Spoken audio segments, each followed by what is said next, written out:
Good morning. I'm Jim Mintert, Director of the Purdue Center for Commercial Agriculture, and I want to thank you on behalf of the Center and on behalf of Purdue Extension for joining us for our webinar today on Farm Bill questions. There have been a lot of questions about the Farm Bill, and we decided to offer a webinar to try and address some of those issues. Joining me today on the webinar are my colleagues, Dr. Michael Langemeier, who's the Associate Director of the Purdue Center for Commercial Agriculture, and Dr. Roman Keeney, who's an Associate Professor of Agricultural Economics here at Purdue and also a Farm Policy Specialist.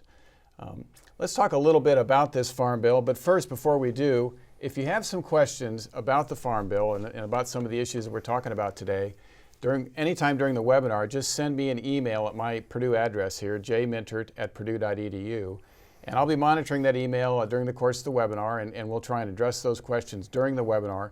If we run out of time, we'll address those later on in the day by way of email to respond to your question. And keep in mind that we'll keep your questions anonymous, so don't hesitate to send a question.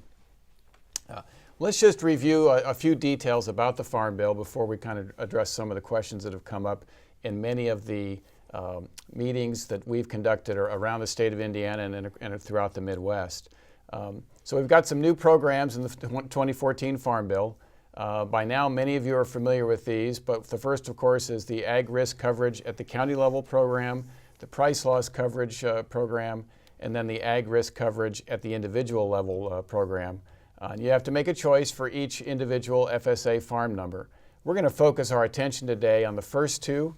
Those are the two programs that are going to be most attractive to most people in the Corn Belt and truthfully throughout much of the U.S. We're really not going to spend too much time on the ARC-Individual program. There is one issue in particular we will address a little later with respect to ARC-Individual. We're going to focus primarily on those first two. So if you think about the ARC and the PLC programs, there's really three steps in the process with respect to signing up.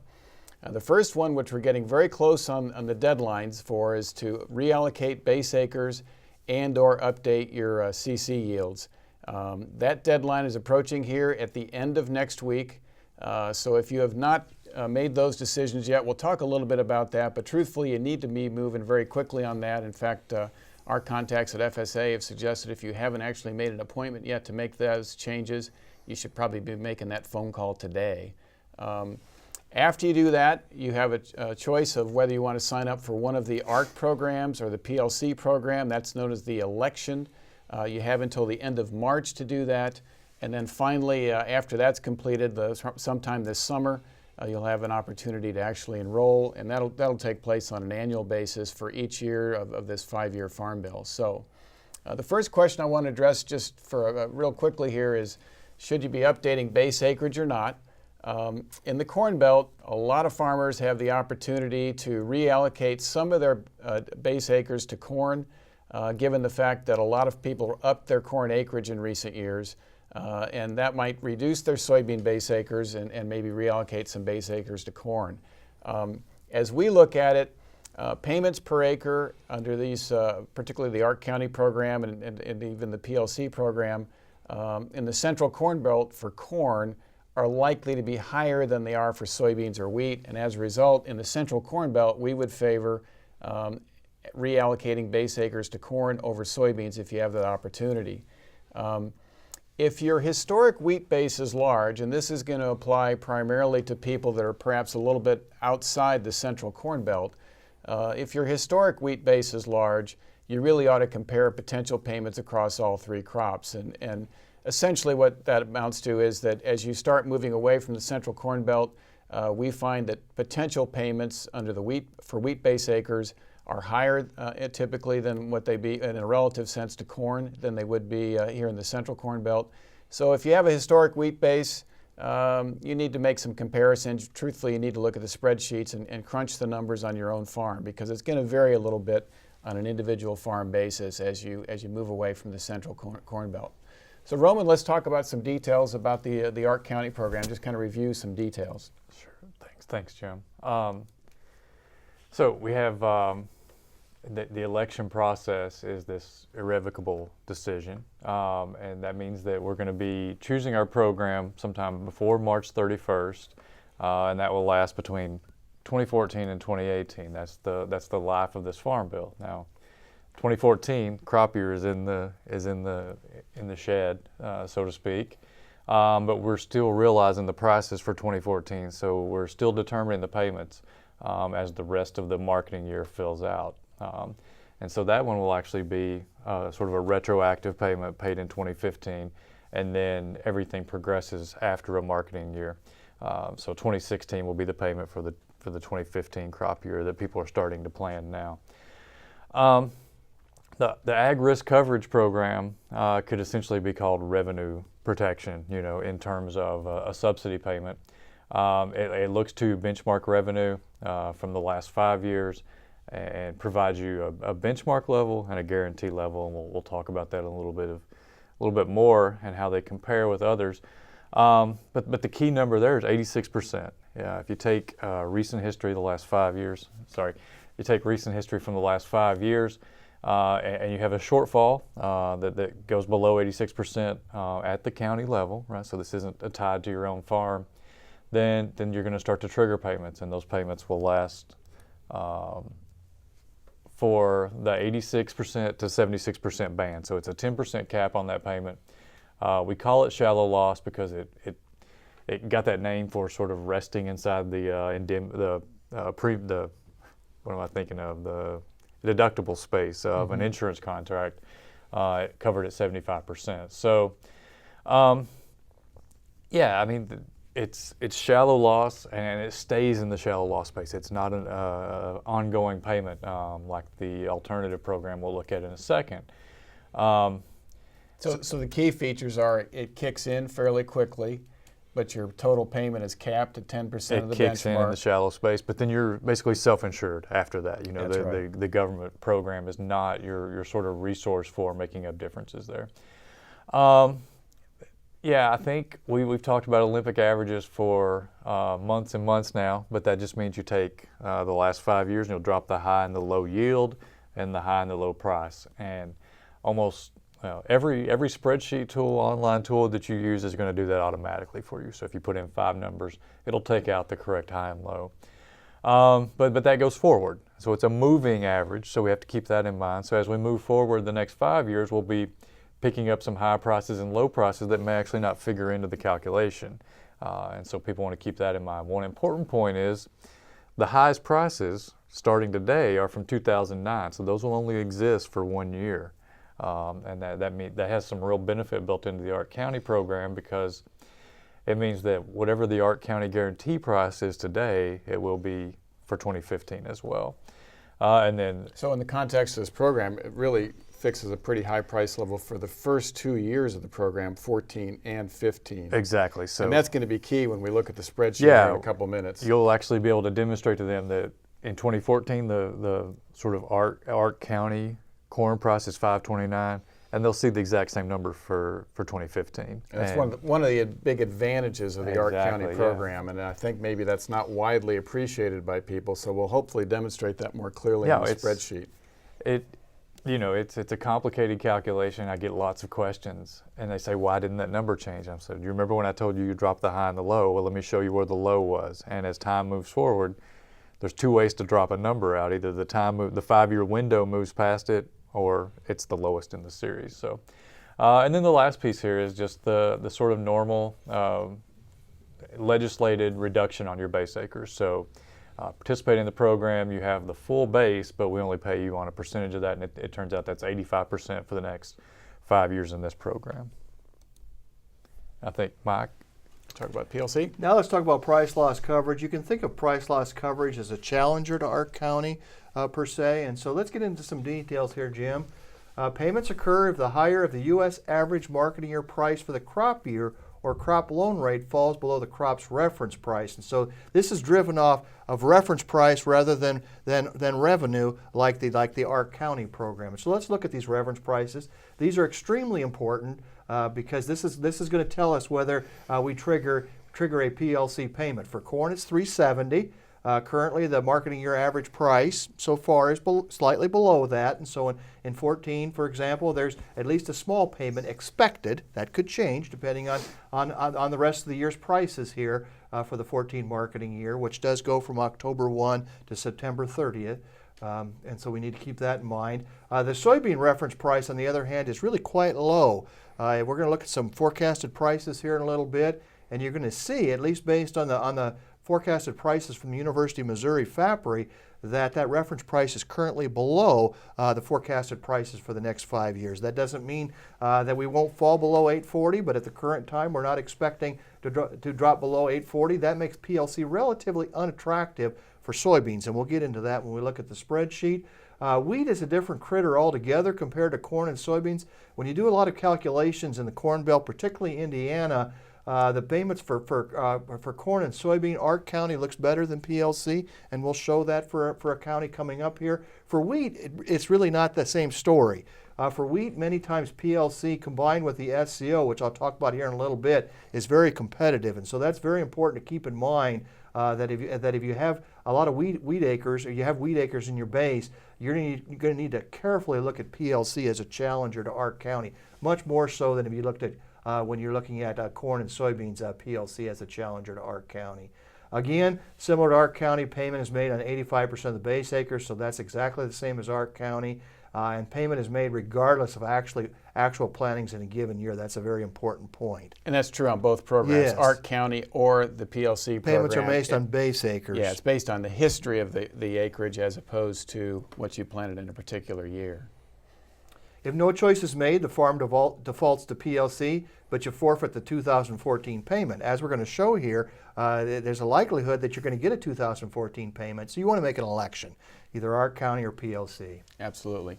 So Roman, let's take a look at some comparisons, and this is a slide that, a version of anyway, that we've been using in a lot of our workshops.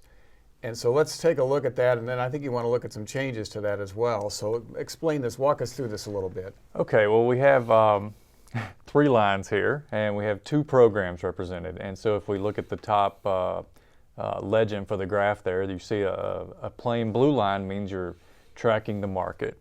So that would be if you don't participate in the program at all, that's what you would receive, you just get the market price. Exactly, and so we have 2 axes here. So if you run on the horizontal or the bottom there, it says national average cash price, and that is just the market price for the marketing year. So Mike talked about we've got a forecast national marketing year average price right now. We're still having sales, right? And so sales will continue, so we don't know exactly what that'll be, but that'll be the 12-month price. But if you look at the vertical there on the left-hand axis running up, we have something that we've been calling the policy inclusive effective price, and that's a long way of saying take the price you get out of the market, take the subsidy you get, divide both by the bushels, or sorry, divide the revenue from the subsidy by the bushels you have, and just consider it a price support, okay? And so it's just a way that we've converted the subsidy from either program we might be considering into a price term. So to be clear again, that blue line is really just a 45-degree line running across that graph.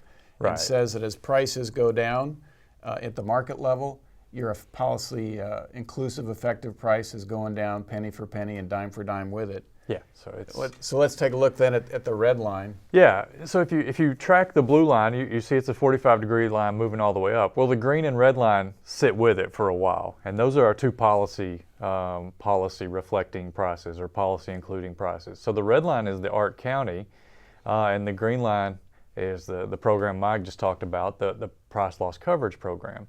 So if we start at the upper right, you see that they all sit together at very high prices, which makes sense. You're not going to get any policy payments or program payments at high prices. But eventually they separate, and we see the red line move away from the green and the blue at around $4.50. And that's really this shallow loss of the ARC-County. So the red line is representing what you get out of ARC-County. So that first inflection point on that red line occurs when revenue hits roughly 86% of that benchmark revenue, and that's what caused that red line to deviate from the blue line, which is laying kind of underneath it. The way we've drawn this, right around 86% of $5.29 is where that should leave. This is a trend-adjusted yield. So the ARC-County is different, and we'll see a little bit more of this in just a couple minutes, because your current county yield is going to matter, right, on whether you get a payment. So it's a revenue base, so it's a little a little misleading for me to sit here and talk about this in just price terms because the yield factor is going to matter for the ARC-County. But for now, we're putting one yield assumption together, and we see that this shallow loss kick in, and you start to get a payment, and so it moves relatively flat across there because the subsidy is growing, right? So the distance between the green and blue, sorry, the red and the green line gets bigger as you move across. That's the subsidy getting bigger. It's making up the difference that the market isn't giving for you. Then eventually you hit a kink out there in the red line. And remember that one of the things I said, it's shallow loss. It stays up in the I keep forgetting what that word is. Well, that's where you hit your cap. It's where you right? hit the cap, right? So, and that's at 76% of the benchmark. From there on, it just follows parallel because at that point you're getting no additional payments. So the only way the inclusive price for the ARC-County can change is for the market price to change. If you track the green line, you'll see why we don't call PLC a shallow loss program. In fact, we've been calling it sort of a deeper loss program. I mean, Mike has already said, these prices are quite low compared to what we've had the last 5 years. If we showed the soybean price, we would see a bigger gap. But you track all the way down, and that green line should start to deviate from the market at $3.70 because that's when the legislated reference price is written. That's the reference price for all 5 years. That never changes. And that's when the PLC, the green line and the blue line, the difference in those two starts to grow. Okay, so the space between those gets bigger because you're getting a payment each time. And that payment doesn't have a cap. Okay, so we don't get another kink out there. But the last sort of interesting point that we do get is the green and the red line crossing. And that means that the market price plus the subsidy amount divided by my bushels from either program would be the same. And that number happens to be about $3.10 in this graph.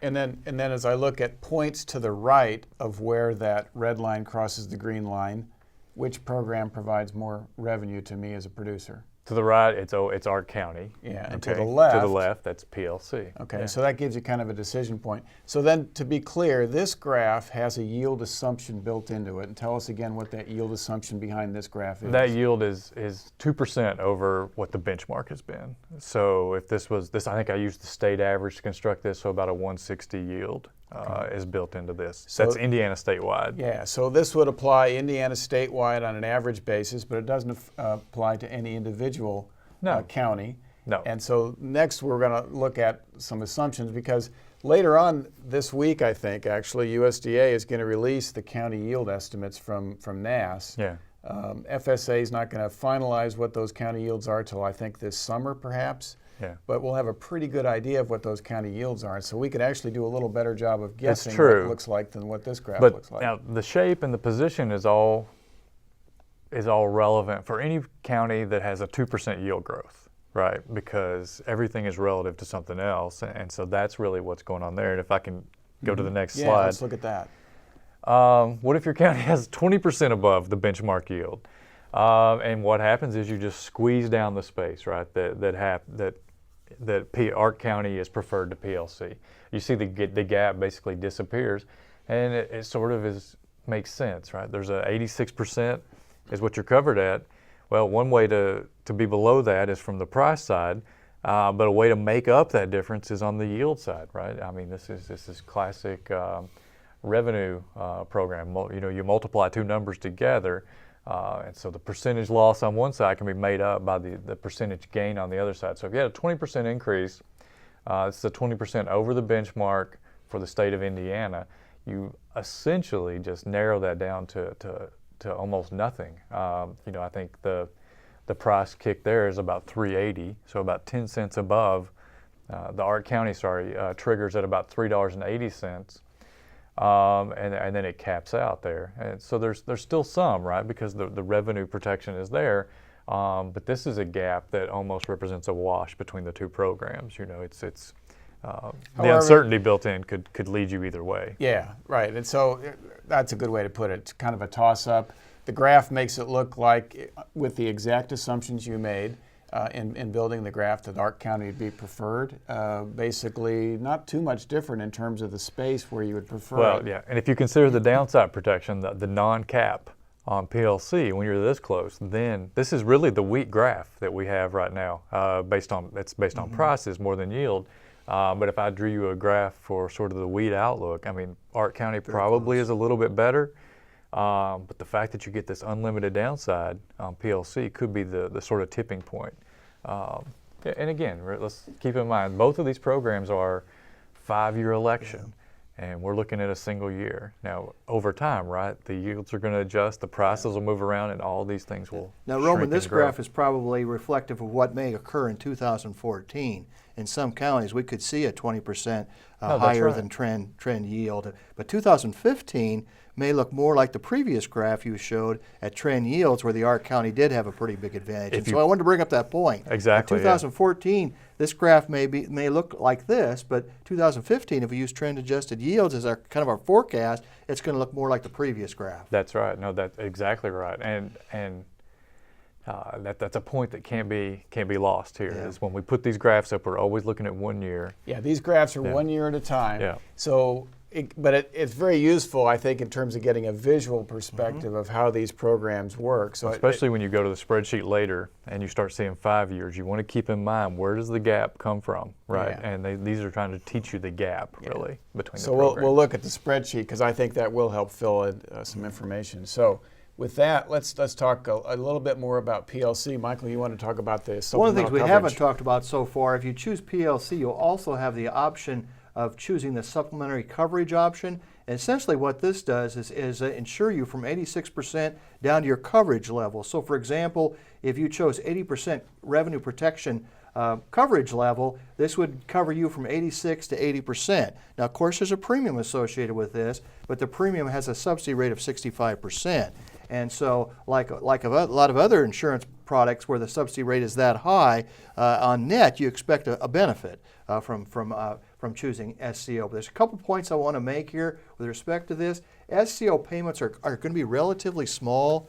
If you're looking at the 80% coverage level, you're certainly looking at a net benefit of FCO less than $5 per acre, and it's probably closer to $3 per acre for corn and soybeans. And so fairly small benefits. If you move up to 75%, the benefits go up a little bit for SCO, but they're still relatively small, $5, $6 or below, and so that's an important point. And so SCO is not going to make up the difference between ARC-County and PLC if the difference is fairly wide, like it's going to be for the example we're going to show here in a little bit. The other point I want to make is I wouldn't do anything different with respect to crop insurance because you have SCO. Yes, this SCO is like crop insurance, but we can have coverage levels up to 80%, 85%, and if you do the math here, those coverage levels, particularly if you use the enterprise unit, are very competitive, with the SCO. And so this is not going to be a game changer in terms of choosing between ARC-County and PLC. Not a game changer. However, what we have been telling people is if you've already decided, for whatever reason, to choose the PLC program, you probably ought to be looking very carefully at using the SCO in addition to it. And that's regardless of the crop. Yeah, so, all right, good point. All right, let's take a look. We're going to look at a couple of screenshots from the University of Illinois' decision spreadsheet tool. We're going to look at those. Then we'll actually look at the spreadsheet live and make some changes on the fly. So walk us through. This is for White County, Indiana, and walk us through the numbers a little bit, Michael. And so first of all, the PLC payment yield there, that's an updated yield. The previous yield was approximately 130, and so when I updated the yield using county averages for an individual farm, it might be quite a bit higher than 149.5, but that's an updated yield, so that's very important to plug that in. It's called PLC payment yield because the PLC payments are based on that, and so you do need to make sure that you update that PLC payment yield for your farm. Now let's take a look at the yields here first. When you open up the spreadsheet, it's going to automatically give you the trend-adjusted yields. And so when I started this spreadsheet, 2014 was 170. What I've decided to do here is to reflect a case where 2014 yield is 20% above the trend-adjusted yields, and then a lack of further information, which of course you don't have. I don't have a crystal ball here. I'm using trend-adjusted yields for 2015, 16, 17, and 18, and so that's where those yield data is coming from. In terms of the marketing year average prices, I'm using the current University of Missouri FAPRI forecast as of mid-January. We started about $3.60 and then we moved towards $4 for the prices. Now I want to spend a little bit of time on benchmark yields and prices before we get to the far right there, which is what we're mainly interested in. Just to explain how this spreadsheet's working, notice that we have the Olympic average yields calculated for us, and so that's very powerful. There's not much interesting going on there other than whatever you plug in for 14 and 18 is going to have an impact on those, particularly 15, 16, 17, and 18. But I want to draw your attention to the Olympic average prices. Roman mentioned this earlier. Because of the way these prices are calculated, dropping the low and the high, the benchmark prices for corn at least are very strong for 14 and 15. In fact, 528 is considerably above what price is now and what it's expected to be in the next year to year and a half. And so that really gives ARC-County a big advantage for 14 and 15, and even for 16 in many cases, because the price there is still 483. Notice what happens to price in 17 and 18. It really falls down. And the reason it falls down is we're starting to use those lower prices in 14, 15, and 16 in the computations. And so benchmark price really drops for ARC-County as we move into the out years for 17 and 18. That's very important to cover because we're really not expecting, using forecasted prices and likely prices, we're really not expecting ARC-County to pay out in 17 and 18 at this time. And I think that's really important in any likely scenario that we can make. And admittedly, there's a lot that we don't know about what's going to happen in 17 and 18. But all the likely scenarios we've been looking at, the payments for ARC-County are going to be focused on the first 3 years. The likelihood of payments in those last 2 years is pretty darn low. Now, one of the points I wanted to make here is even with a relatively high yield in 2014, notice that the ARC-County payment is still around $35. If that yield's higher, obviously that payment's going to decline. But let's look at 15 and 16, some very strong expected payments for ARC-County in 15 and 16. And again, that's based on those relatively high Olympic average benchmark prices. If you look at the 5-year average for ARC-County, $33. If you look at different counties in Indiana, for example, it's very typical to get a 5-year average between 30 and 35. Using a higher yield for 14 and using trend-adjusted yields, that's a very typical range of 5-year average payouts for ARC-County. But again, like Jim said, it's loaded towards the early years, which is a good thing, by the way. We'd rather have our payments Helps sooner out with cash rather flow. than later. You bet. Price loss coverage, we are expecting a small payment at $363 here because remember the reference price was $370. Because our other marketing year average prices for the rest of the years are above $370, PLC would not make a payment under this set of prices. Now, if prices would drop substantially from what we're showing here in this spreadsheet, then PLC would kick in. So it's very important to keep that in mind. This is driven very strongly on the yields and the prices that we're putting in here. But with this set of yields and prices, obviously ARC-County looks much better than PLC. From the early years and particularly in the 5-year average. And I think the other point to make here is if you compare what we're seeing on the spreadsheet here versus the graph that Roman showed a couple minutes ago, we're really showing a little stronger payment at the individual county level on this particular county in Indiana for 14 than what the graph was suggesting. And that, I think, just illustrates the importance of looking at this for your county, right? And thinking it through from that standpoint, because we have the higher yields in here, and for this particular county for 14, still showing a pretty strong payment for the ARC-County program in 2014. A big issue there is it's very hard to come up with a state average PLC payment yield for me. That's something that varies county to county a lot, and it's going to vary within a county, individual to individual. So it's very important that if you adopt this spreadsheet as your sort of management tool, that you don't forget to change your PLC payment yield up there. And there would be quite a few farms in White County, for example, that would have a higher payment yield than 150. Right. So you'd want to put your yield in. And that's exactly right. So some individual farms in White County might have a much closer relationship between the expected PLC payment and the ARC payment than what we're showing on the screen at the moment. There's some calculations you could do. You don't need to do them because you have the spreadsheet, but I mean you can show how the benchmark yield relates to the PLC payment yield for any individual, and so there's two ways to bring the payments close together, and one is have the yield grow for you, but also if you have a stronger than average PLC payment yield in your county, then PLC becomes more attractive for you. Yeah. And so that illustrates the value and the importance of updating that PLC Yes. payment yield in that upper left-hand corner. And I have to admit, the first time I used the spreadsheet myself, I forgot to do that. So It's up there with a bunch of drop boxes. Yeah. You'll see, Yeah. and it seems like, oh, that's a fixed number, but it's yellow, and that means that you should be playing with it. Anything that's yellow up here, you should be making And it is some. populated. It's populated with your old CC yield. Yeah. at the county level. Okay. All right, let's take a look at something Let's look similar at for soybeans. Soybeans, the PLC payment yield here is approximately 46. That's up to 3 or 4 bushels from the previous yield. And so again, it's very important to update that. And again, there's going to be farmers with a much higher PLC payment yield than 46. But soybeans here looks rather interesting from a couple different perspectives. And so let me talk about the yields and prices first, and then I'll get into what I think is very interesting here compared to corn. Here I used yields that were 10% higher. Even with 10% higher, with $10 soybeans, we're not expecting an ARC-County payment in 2014, and that's very typical when you run the soybeans.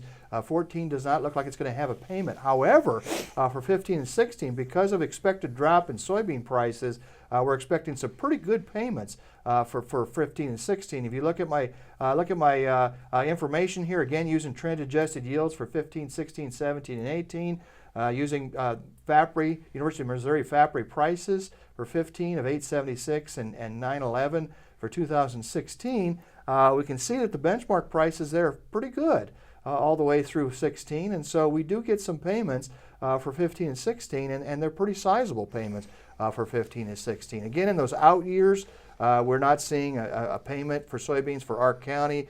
You could run various counties in Indiana and across the Corn Belt, and that would be very typical to not see a payment there with the current prices and trend yields that are typically used in these spreadsheets. Another thing that's very interesting here is notice that PLC payments are all zero. That's because our prices that we've plugged in here are above that 840. Quite frankly, that 840 is a fairly low reference price compared to where we've been with soybean prices and the forecast that we've seen in the last year or so. And so that's not uncommon to see a situation where the PLC payments are zero for the 5-year average for soybeans. And so that's very important. The other thing that I really wanted to point out here is notice that 5-year average is $18 per acre. Exactly. I'm trying to use very similar assumptions between corn and soybeans here. So I'm trying to be very consistent. The price forecast I use and the fact that 2014 has higher yields. And notice there that that's a pretty sizable reduction compared to corn. Corn was at $33 per acre with a 5-year average, and soybean is at $18 per acre. And when we look at a variety of different counties, not just in Indiana, but around the Corn Belt, we see that relationship of the payments, 5-year average for ARC County for corn being significantly larger than soybeans, and that's why we're suggesting that if you have an opportunity to reallocate some base acres towards corn away from soybeans, that's probably going to be beneficial for you, and this is exactly why. And I've plugged numbers in from Illinois and Iowa. I think you'd get very similar information. Again, do it yourself, but just plugging some county averages in for the different states, that's very typical across the Corn Belt. In fact, I just ran my home county, Dodge County, Nebraska this morning, and same thing. Yeah. Corn was quite a bit higher payment than soybeans. Yeah, so very consistent relationship throughout much of the Corn Belt. So, all right. Roman, let's take a look at something that maybe is a little complicated, but I think it's very useful. And so we're going to look at the sensitivity of ARC County payments to changes in yields and prices. But really what you want to talk about mostly in this graph is going to be prices, right? Or excuse me, yields. Rather. I'm sorry. Yeah. I've been harping on these guys all morning. If you use the spreadsheet, there's a great tendency to play with the price series. I go out, I put it up, and people want to say, I have a different idea, or prices are uncertain. What happens if it goes to 325? Those kind of things. But it works from both sides, and I just want to keep that in front of people's minds. It's essentially a percentage point for percentage point trade-off in revenue, right? If you gain a percentage point on the price side or lose it, you have to make it up on the other side. In terms of qualifying for an ARC County payment. So if you follow this down the left-hand side here, I've just built a set of prices in, a range of prices from 265 to 503, and those are all kind of hinged around that national average price of 529. We could do it in other ways, but it makes a stair-step graph if you do it the way I've done it here.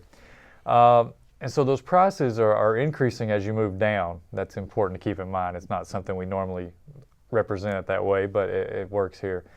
And then if you move across the top, I have a bunch of yield assumptions from 142 to 237. And those are all hinged around a state average of 158. So if you look at the 158 across the top there in that top axis, it's actually got a 1 right above it. It means you're right on the trend. So you could actually see the percentage differences. 1.05 is 5% above the trend estimate, or 1.1, 174 is 10% above. And the idea is you find some intersection. So if you think 370 is the price or 397 is the price, you track that over, and if you think you're going to be 10% above the trend yield, then you find where those two intersect. So 397 and 174 yield intersects at a value called 0.03, and that just means you're getting 3% of the benchmark payment. Remember, that's limited at 10%. Okay. If you're down in the red, you get no payment, right? So if you move one step over, if your yield price is 397, and instead of being 10% above the trend yield, you're 15% above, you just yielded yourself out of a payment, essentially, right? So the 182 bushels will move you back above 86% of the benchmark revenue. So to be clear, in green where it says cap, those are really 0.10s, meaning you've hit 10%, you've hit the cap on the payment, you've Right. maxed out the payment under ARC-County, Yeah, right? so if we hold still at 10% above trend yield, right, in the vertical column there, and I said 397 a second ago, if the price is really 370, then you get 0.09, right? So you get close to the cap, the capacity or the limit ARC payment. If the price drops further, just a little bit further, but the next line up says 344, then you're in the green. That means you've limited out of the program, right? So you've got the full 10% of the benchmark, and you're finished getting ARC payments. You've passed that kink that we saw on the first graph, that inflection point that allows ARC-County to start following the market price again. So, Roman, you've got some pretty high yield numbers on there, and I think this is maybe a good spot to remind people that thinking of county average yields versus your individual Sure. farm yields, right? We had some, we had some individual farm yields in 14 that were very, very high. Those county yields are going to be high relative to the historic norm of county yields, but we're not going to see county yields up at 229, 237, at least in Indiana. And so I think I've visited with some people on the phone about this. I think it's important to be careful about what yield numbers you start plugging in. You've got to think about, when you're looking at ARC-County, you got to think about county yield averages, not your individual farm yields. So if your farm yields were maybe 20%, 15 or 20% above your historic norm, don't plug in your individual farm yields. Rather, plug in a number that's 15 or 20% above the county average. And that county average is sitting there for you in the spreadsheet. So That's you know right. what those numbers were. So be careful about that. I've talked to some people that were plugging in some very, very high numbers, and I think they're, in some cases, were significantly higher than the county average for their county is likely to be. So you got to be a little bit careful about that. Right. No, it's, and again, it's not 20% above trend, even though that's what I'm saying. It's 20% above the benchmark yield that you get, just like out of that spreadsheet. Good right? point. Yeah. Good point.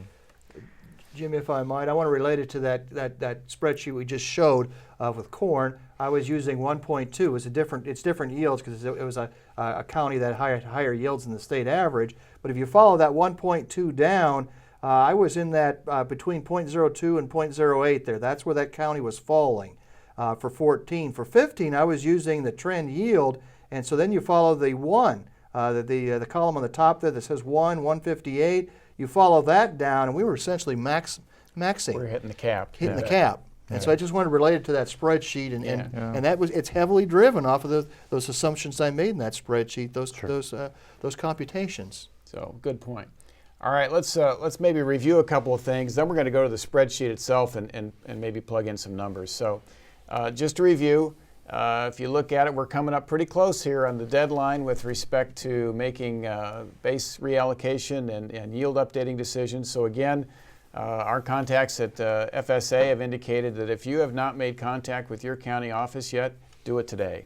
You're running out of time, and for many of you, it's going to be beneficial to update, in particular, the base reallocation could affect your payments clearly for either PLC or the ARC-County program.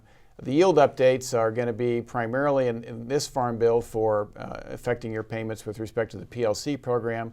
We are suggesting that from a long-term standpoint, looking out beyond this farm bill, that updating yields is probably a good decision for most of you. So take a look at that, and if you haven't done so, jump on it quickly.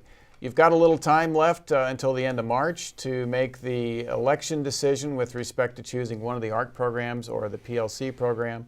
So, but you know, I think for many of you, especially if we get some estimates of those county yields here later this week, it's time to be making those decisions as well. And then finally this summer, you'll be making some enrollment decisions. So that's going to be pretty straightforward. So the key is to get moving. If you haven't done anything, and I know some folks have not, it's time. It really is time. So with that, let's flip to the spreadsheet, and this will take just a second here. And let me minimize some things, and I think there's my spreadsheet. All right, so Michael, this was your spreadsheet for White County, Indiana. Yep. This is corn. So we've got, and I'm having a little trouble with my mouse. There we go. It's kind of wandering on. All right. So there's the box we talked about earlier with respect to updating your PLC payment yield. You did update the yield, Yes. right? That was Based a on large county averages. So when you opened the spreadsheet, that had a lower number in it to start with, right? Yes, it was about 130. Yeah, so that was key, right? So you estimated on an average basis for the county what you thought a likely PLC payment yield, but truthfully, you should be doing that for your individual FSA farm number. And then another thing that we haven't said too much, because we're right in the midst of mostly non-irrigated ground here, but the type is irrigated and non-irrigated. And so if you're in a county where you have both, you want to be careful to select the appropriate one. For White County, there is no choice. There's only like 3 counties in Indiana where there's a choice. But I know we have viewers that are further west, and so for those people that are in irrigated country where irrigation is very common, make sure that you pick the appropriate type. Yeah. So just to be clear, these are all drop-down menus, and so you simply click on the arrow, and it'll show all the counties in that particular state, and you can pick off the appropriate county. All right, so. Same with the state. Most of the states are represented there, and so it gives you a lot of flexibility to pick for your farm, or pick the closest to your farm. All right, so now I'm going to drop down to the output portion. Notice here, Roman said it earlier, but all the boxes in yellow are boxes that you can change. Again, they get populated when you open up the spreadsheet. The yields are trend-adjusted yields for 14 through 18. The prices are approximately what I have in there, but they're not exact.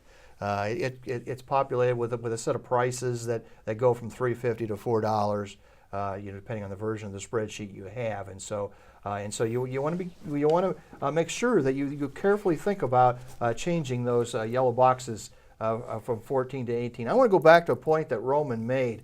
I think it's very logical to change the 2014 yield personally. I think it's going to be higher than trend. We know that. I put 20% here. That might be a little aggressive, but it's probably going to be 15. And so I think it's important to change 14. My point is here, I would be very cautious in changing 15, 16, and 17, 18 above the trend yield. How many years in a row do you get above trend? We're talking trend-adjusted yield here, not historical yields. And so I'd be very cautious in choosing 200 for all 5 years. That's just not feasible to be that far above trend in 5 straight years, or even 2 or 3 years in a row. Yeah, I think it's hard to get.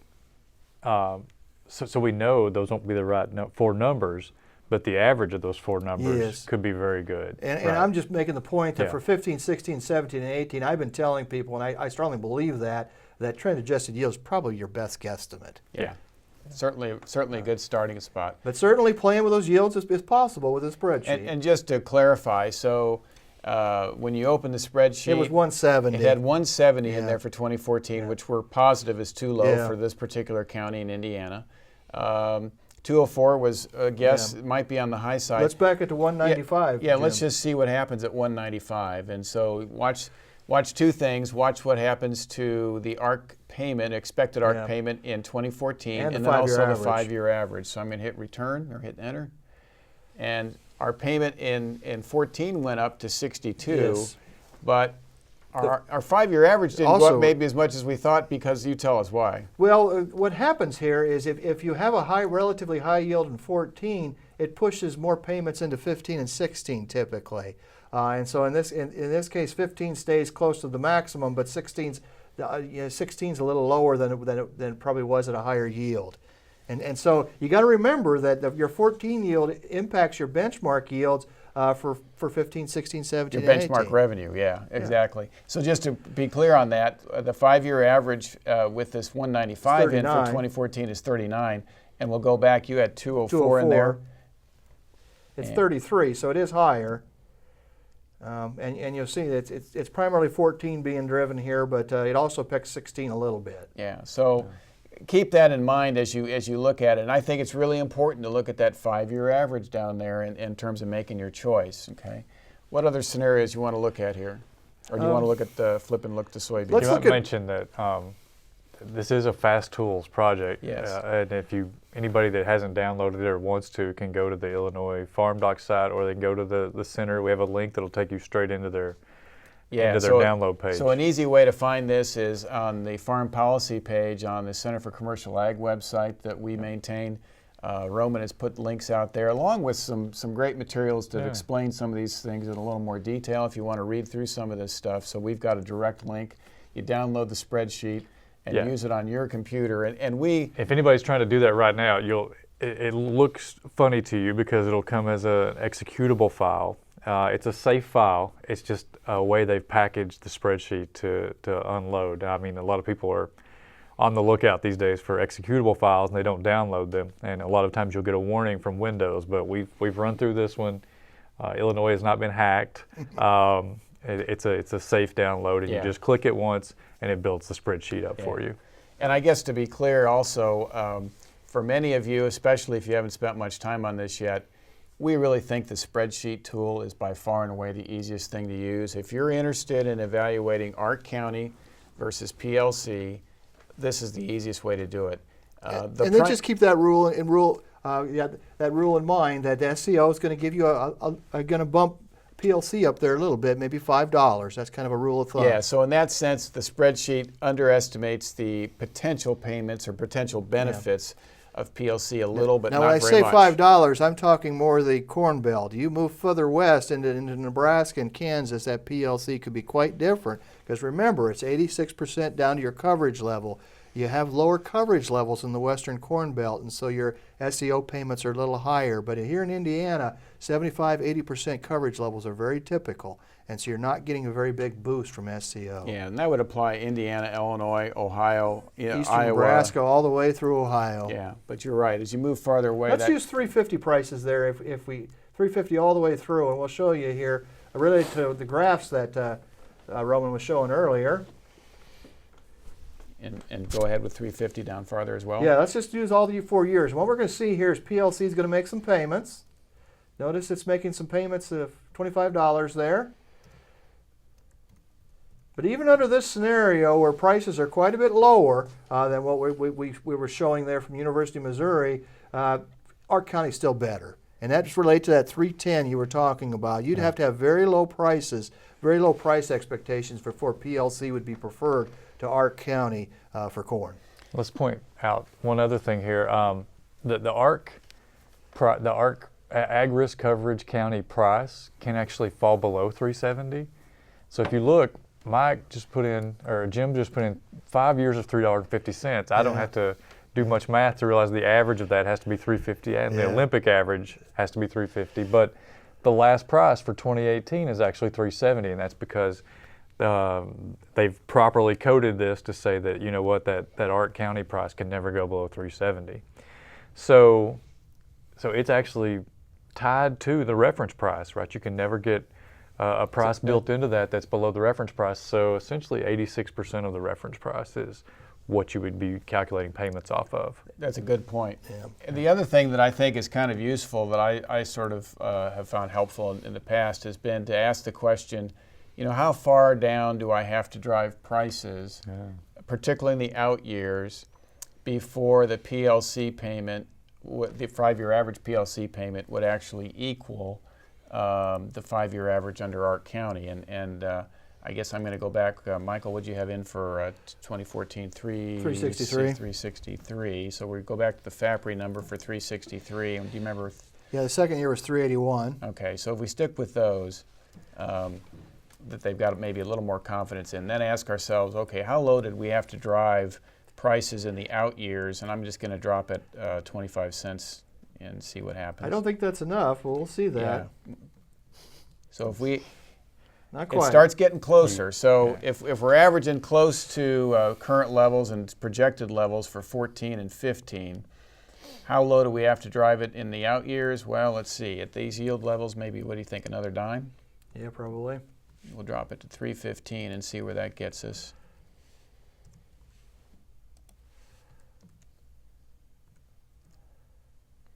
And even there, ARC was still slightly higher, so I was probably closer to 310.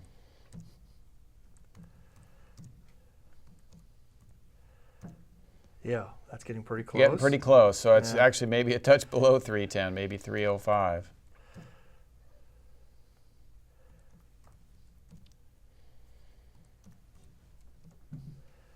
Well, I'm having trouble. So it's Well, you can't keep lowering prices and not get revenue protection out of Yes, it. right. In the out years, that's what's happening. Is you're starting to populate the ARC-County in those out years, and so, and it points out a couple things. It points out that prices have to be very low for price loss coverage to be competitive, but price has to be pretty low in those out years to get any payment in 17 and 18. No, that's, and again, it has to do with how those benchmark prices are computed. This is I can't say that enough. I wanted to bring up the yield issue. So we know that the best guess, right, for the next 4 years is trend-adjusted yields, but we also know that 1 year is going to be probably a good yielding year. So there's going to be one of those that just gets zeroed out for ARC-County. I mean, it's tough to average this in, but there's probably going to be one that gets zeroed out just on the yield side, and suddenly PLC starts to play better. So then you really got to put your mind around the idea of when are these payments coming. So Jim just drove them all equal. We have a good feel for the next 2 years of prices, right? I mean, the 2014 and 2015, we have better forecasts for those. So you're telling me I can get a 54 average, or let's say they were just even. I get a 50 average out of each one, but one of them's going to pay me the last 3 years, and one's going to pay me the first 2. And you know, there's got to be some. You got to build in some discounting that isn't in the spreadsheet. I think a lot of people are mental discounters. They may not know what number they would attach to it, but there's a lot more surety in the first 2 years than there are in the out years. We have our highest level of confidence in those two. And I guess maybe this is also a good time to point out that there is, relative to some prior farm programs, there is a delay in when these payments come. The 2014 payment will not be received until the fall, probably October of 2015. Right. And then, of course, the 15 payment would occur in the fall, probably October of 2016. So there is a delay in these payments relative to what we've been acclimated to under prior farm programs. I also want to relate this to very low net returns that we've talked about in previous webinars. We're expecting some pretty low returns for 15 and 16. That's pretty nice timing with ARC-County. Yeah. You know, to get some help there in some years that we know returns, particularly for corn, are going to be relatively low. Yeah, and neither of these has any advance payment against, you know, there's no pay aheads or anything. So the programs are equivalent in terms of when they pay out. So that's all the same. You know, I know that used to you could get an estimated CCP there for a while and pull that in ahead and then pay the difference if it was overestimated. But nothing like that here. So you'd be working on the loan program if you needed to cash flow this and deal with that. Well, I had one more point. Oh, I know what it was. We're only looking at one crop. Is another thing here. So, you know, the story for soybeans we saw in that snapshot, but the story would be the same if the prices relative to the PLC reference price was the same. Soybeans is all about the PLC reference price just being incredibly low compared to not just the benchmark, but also the forecast going ahead. And that also brings up another point. For people that are maybe on the bubble with respect to this base reallocation decision on wheat acres, it's pretty obvious from our computations that corn payments are going to dominate soybean payments. Some of you are going to have a little tougher choice, though, with respect to reallocating base away from wheat towards a mixture of corn and beans. And the way to do that is using the spreadsheet. You could simply plug those in for the 3 separate crops, look at those 5-year averages, and maybe look at a couple of different options there with respect to likely payment scenarios. But start stacking those up individually, and I would encourage you to just print them out and then look at what the revenue is going to be under the 2 for the various base acreage, or the 2 different base acreage allocation decisions that you've got. And then that's really how you make your choice about, do I want to take some wheat base and reallocate it towards a mix of corn and beans, or do I want to maintain that wheat base? And that's the easiest way I know of to really go through that decision, is to use this spreadsheet and use it crop by crop, and then simply look at the aggregate payments you'd be getting across those 3 crops versus 2 crops. And it won't take a lot of time. And for most of you, if you've got a farm, many of you, your FSA farm situations are going to look pretty similar, at least in the same county. So it's not like you probably have to do that for every single farm. You'll be able to generate a scenario there. But if you have a farm that's a little different, especially with respect to the wheat base acres it has on it, that's a great way to do it. So let's run through a few questions that we have received that we haven't addressed so far. One question that keeps coming up, Michael, is what's going on with respect to popcorn yields? Indiana's a major popcorn state. Been some questions about that. How is that working? Well, the popcorn, there's still some rules that need to be made yet, but the way we think seed corn and popcorn is going to work is as follows. If you have commercial corn and popcorn and or seed corn, you can use your commercial yields for the popcorn or the seed corn. If you're a producer that has just popcorn or just seed corn, what's likely to happen is if you have a commercial equivalent yield, which I know some seed corn producers are paid that way, if you have a commercial equivalent yield, you can use that for your seed corn.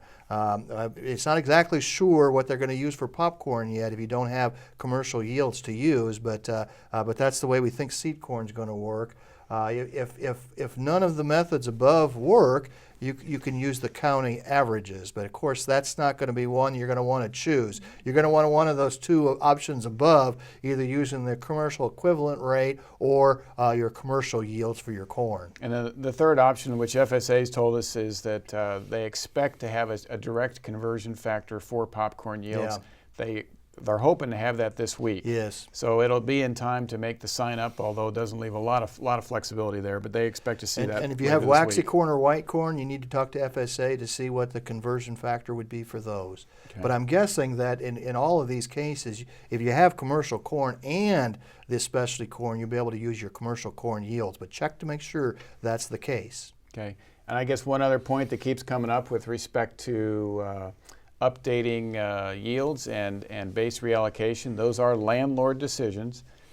In most cases, though, that's going to require some cooperation between landlords and tenants, but it is the landlord's signature required on those, so keep that in mind as you approach those deadlines here coming up just in a little over, not quite 2 weeks, I guess.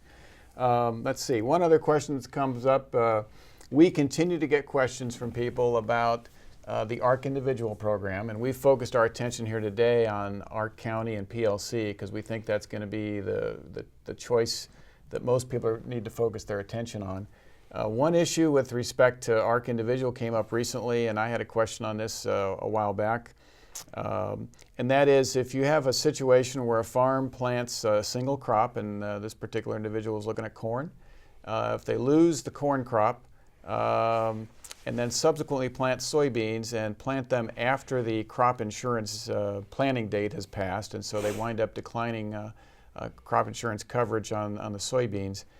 Does the revenue from those soybeans count against ARC-Individual? And Roman, we visited with FSA about this, and FSA has confirmed what we thought was the case, and that is that income does in fact count for the ARC-Individual program when they're computing potential losses, right? Yeah, I don't see anything in the written law that would provide exclusions for covered commodities. And essentially, an important part, we haven't talked much about ARC-Individual, but every farm you enroll in ARC-Individual in the state, right, in the same state border, gets added together, right? So the soybeans from FSA farm number 1 and number 3, assuming they're both in ARC-Individual, get lumped together and they become sort of one farm for purposes of tracking and calculating ARC-Individual payments. And then not just the soybean revenue, but all the revenue gets added together from those, anything from covered commodities. Now, I have to add to that, Yeah. though, that most of the questions I've gotten are very special situations where somebody's looking at enrolling just one That's right. FSA farm number. So No, that's it has that flavor, right, of being like a haven program. If there's some sort of strange farm number you have that never quite works with programs and doesn't quite follow your county, then it's potential. But I mean, we should remind everyone that there's a giant penalty built in. So we've been talking about two programs, PLC and ARC-County, that pay you on 85% of your base acres. Once you move to ARC-Individual, it's down to 65%. So that penalty is there to, to make sure that people in it are really needing the program as it is, because it's a lot to overcome.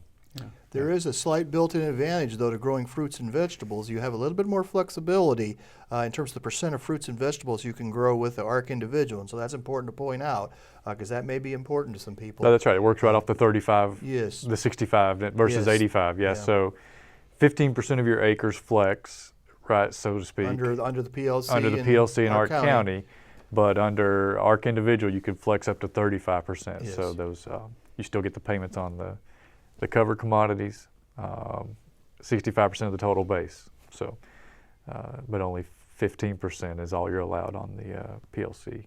So we didn't, not exactly a question, but more of a comment, and that was pointing out that if we wanted to demonstrate how these menus work with respect to the type of production, in Indiana, if we pick off one of the counties in Indiana that does have irrigated production is LaPorte County.